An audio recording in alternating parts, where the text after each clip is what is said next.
Bienvenido. Continuamos con el primer contenido, Introducción a bases de datos.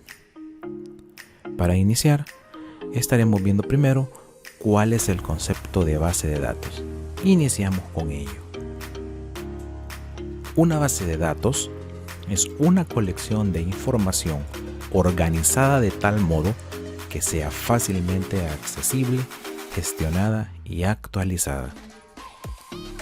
Esta base de datos también tiene diferentes elementos importantes y parte de estos elementos son las tablas, los formularios, las consultas, los informes,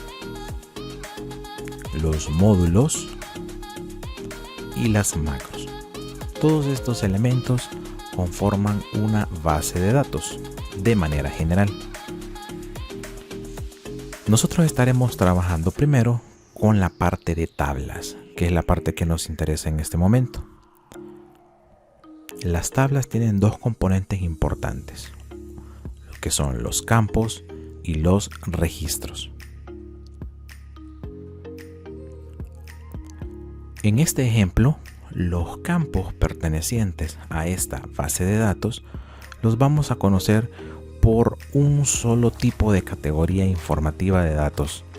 Por ejemplo, en esta tabla tengo código, tengo nombre, ubicación y contacto, pero los campos son datos de una sola categoría de información. En este caso, la columna código no va a contener nombres, no va a contener ubicación, sino que solamente códigos.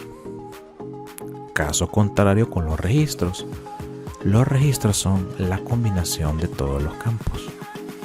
Por ejemplo, en este caso, el código 2030 complementa el registro de Rigoberto García con ubicación de San Jacinto y su respectivo contacto telefónico. Entonces, de manera que los campos son nuestras columnas que almacenan un solo tipo de información y los registros conforman toda la combinación de los campos.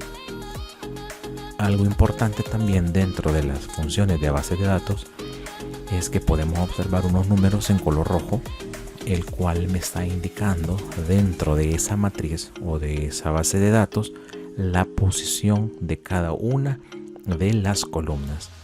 Eso es importante que lo tengamos muy claro, porque dentro de una función de base de datos no vamos a estar llamando estas columnas por el rango que conocemos normalmente A1, B1, sino por el número de posición en la que ella se encuentra. Esa es parte muy importante y fundamental. Muy bien, esta es la parte introductoria sobre las bases de datos y ahora vamos a proceder a pasar a nuestra primera práctica.